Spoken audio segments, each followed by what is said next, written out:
अस्सलाम वालेकुम स्टूडेंट्स। आज हमें चैप्टर नंबर 1 स्टार्ट करना था, रेशो एंड प्रोपोर्शन। तो रेशो क्या होता है कि जब दो या दो से ज़्यादा क्वांटिटीज़ को क्या किया जा रहा होता है, कंपेयर किया जा रहा होता है, ये हमारा रेशो कहलाता है।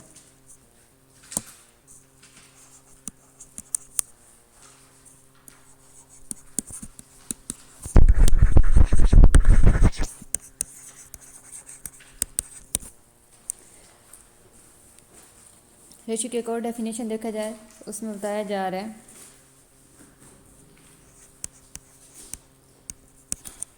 A ratio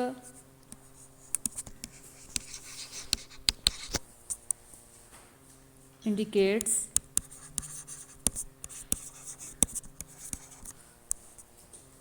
how many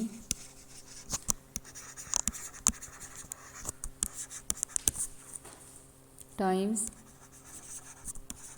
or number contains another।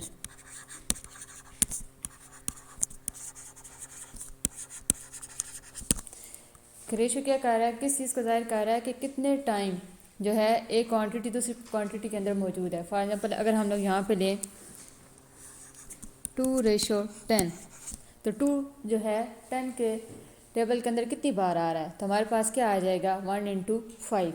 तो ये हमारे पास रेशो इस तरीके से हम लोग जो है इसको सॉल्व करते हैं। एक और डेफिनेशन इसमें देखी जाए, a relationship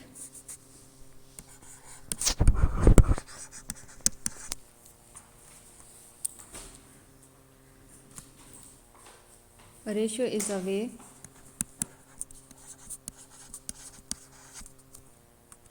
to show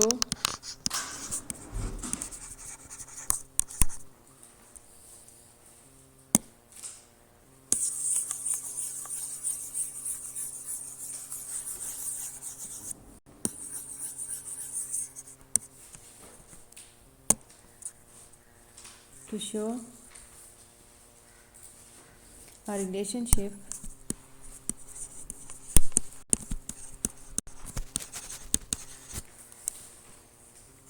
or compare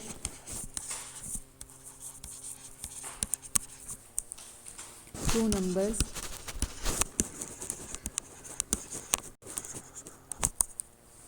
of same kind। यहाँ पे क्या बताया जा रहा है कि रेशो क्या है कि जिसके अंदर एक ऐसा रिलेशनशिप आ रहा है जिसमें मुख्तलिफ क्वांटिटीज़ को कंपेयर किया जा रहा है, दो नंबर्स को जो आपस में कंपेयर किया जा रहा है, लेकिन उनका जो है एक ही किस्म के नंबर्स आ रहे हैं। फॉर एग्जांपल हाइट है तो हाइट को हाइट के साथ ही हम कंपेयर करेंगे, वेट है वेट को वेट के साथ ही कंपेयर करेंगे, इसी लिहाज से लेंथ है लेंथ को जो है लेंथ के साथ ही कंपेयर करेंगे, एज करेंसी वगैरह, इन तमाम चीज़ों को जो सेम काइंड यानी एक जैसी हैं उसी लिहाज से एक चीज़ को दूसरी चीज़ के साथ कंपेयर किया जाता है।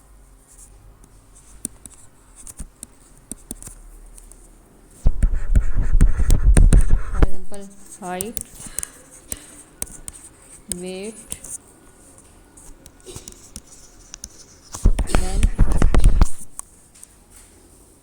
एज,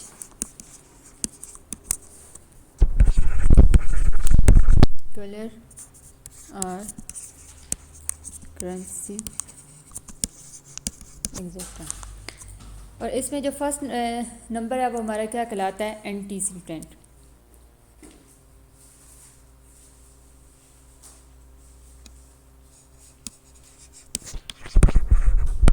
एंटीसीडेंट क्या होता है,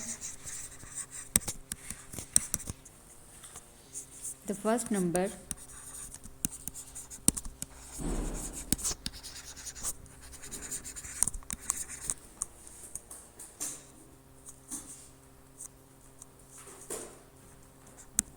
in ratio is called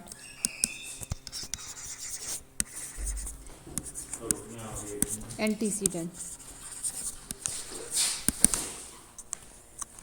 और इसी लिहाज से हमारे पास दूसरा आ गया consequent.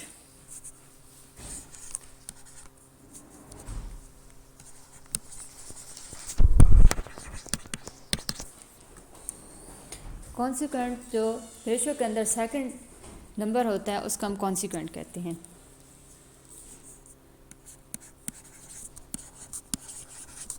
The second number in ratio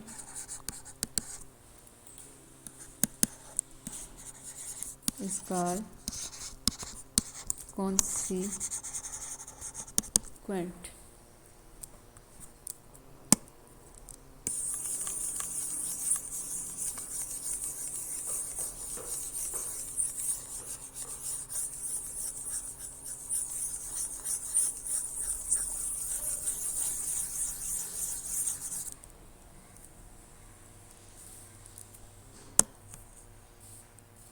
ratio को एक्सप्रेस कैसे किया जाता है? डिवीजन की सूरत में किया जाता है, या बटे की फॉर्म में किया जा रहा होता है, या जो है कॉलन की सूरत में इसको बयान किया जाता है।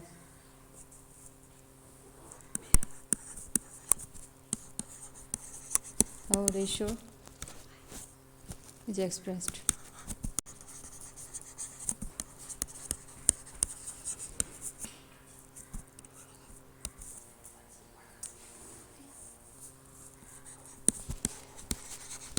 Ratio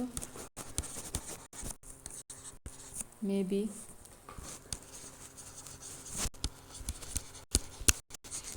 expressed by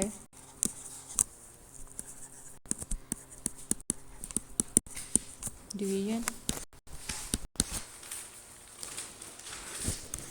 or by putting colon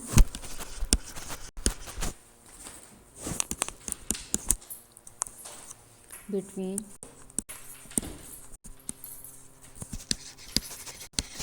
two numbers. For example, 63 divided by 7 और 63:7, इसको इस तरीके से भी लिख सकते हैं, या हम लोग जो है इसको 63 डिवाइडेड बाय 7 बटे की फॉर्म में भी लिख सकते हैं। इसके बाद हमारे पास इसकी कंटिन्यूड रेशियोज की डेफिनेशन देखेंगे।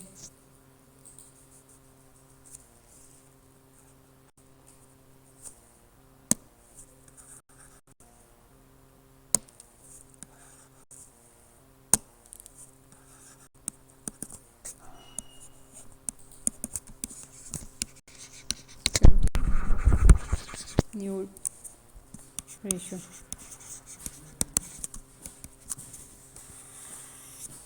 कंटिन्यूड रेशियो की डेफिनेशन देखें तो क्या कह रहा है? If the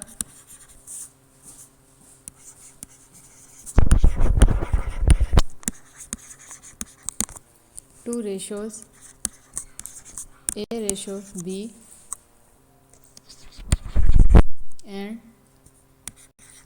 B ratio C are given,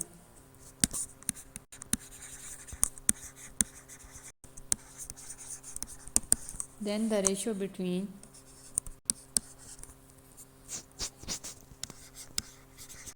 the first and the second is equal to the ratio between the second and the third.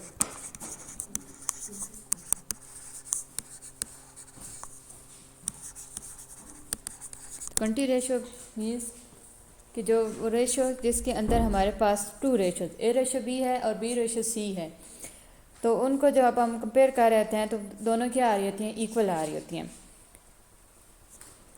तो इस रेशियो के अंदर देखा जाए क्या कह रहे हैं? तो two ratios A ratio B and B ratio C are given. हमारे पास क्या मौजूद है? ए रेशियो बी है और बी रेशियो सी है, और उसके लिहाज से देखा जाए then the ratio between the first and the second is equal to the ratio between the second and the third. यानी पहली दो हमारे पास जो मौजूद हैं ए रेशियो बी, किसकी इक्वल होनी चाहिए? बी रेशियो सी की इक्वल होनी चाहिए।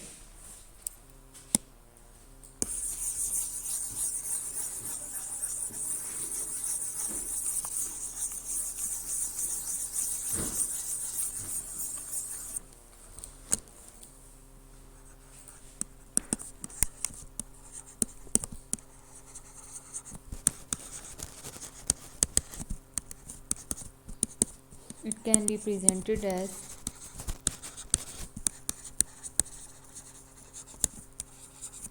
or written as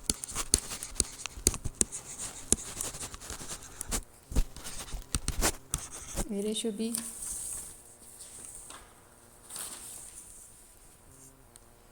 and B ratio C is equal to the A ratio B ratio C। इसके बाद हमारे पास आ गया प्रोपोर्शन की definition.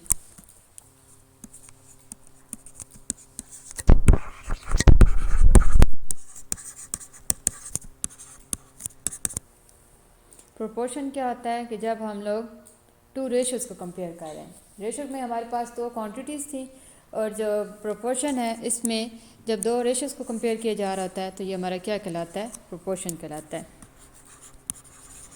When two ratios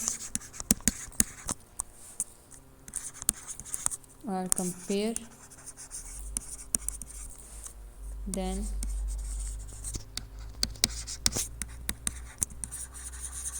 it is called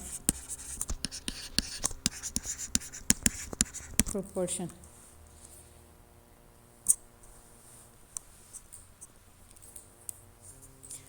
इसकी अदर डेफिनेशन देखें।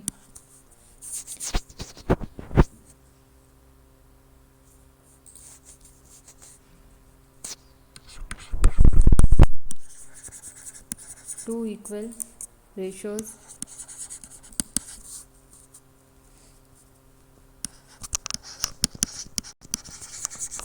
joined by the sign of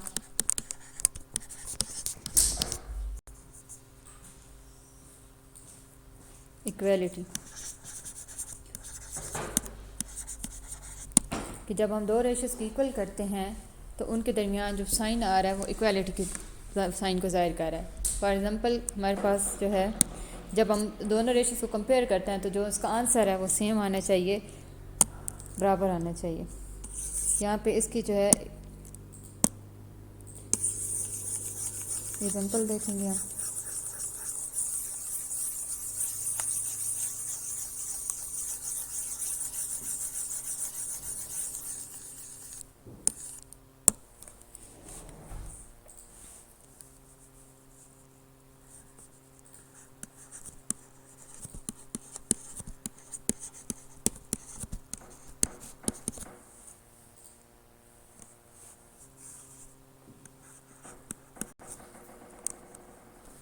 हमारे पास है इसकी एग्जांपल प्रोपोर्शन की 3:6। इसमें प्रोपोर्शन का साइन आएगा रेशो 15:30।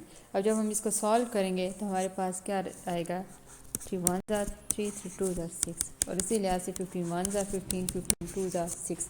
अब ये क्या आ रहा है कि इक्वालिटी को ज़ाहिर कर रहा है कि दो रेशोज़ को जब हमने कंपेयर किया तो दोनों का आंसर हमारे पास क्या आ रहा है, सेम आ रहा है।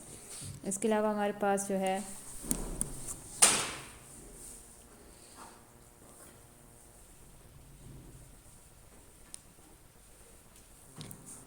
Direct proportion.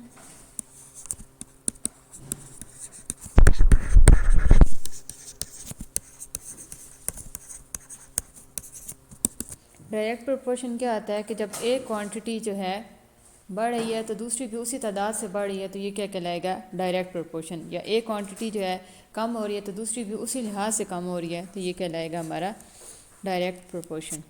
इसकी डेफिनेशन देखें। When two quantities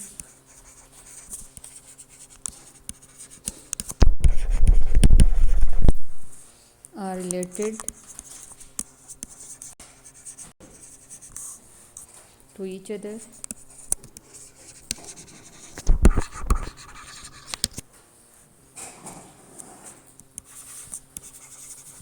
when first becomes greater than second also become greater।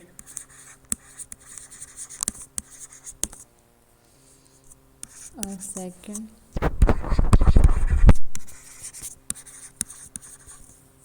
become smaller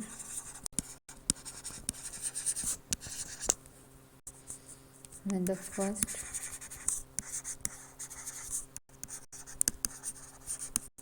becomes smaller.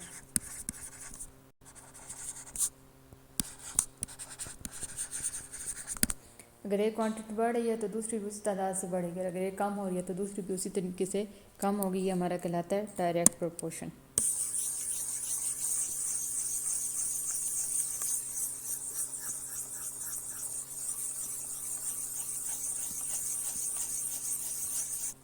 इसके बाद हमारे पास आ गई नेक्स्ट इनडायरेक्ट प्रोपोर्शन या इनवर्स प्रोपोर्शन।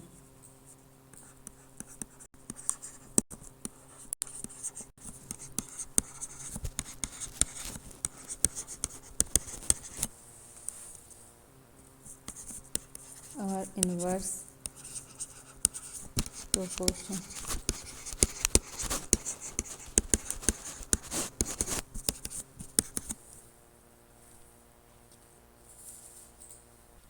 इसकी डेफिनेशन देखें। when two quantities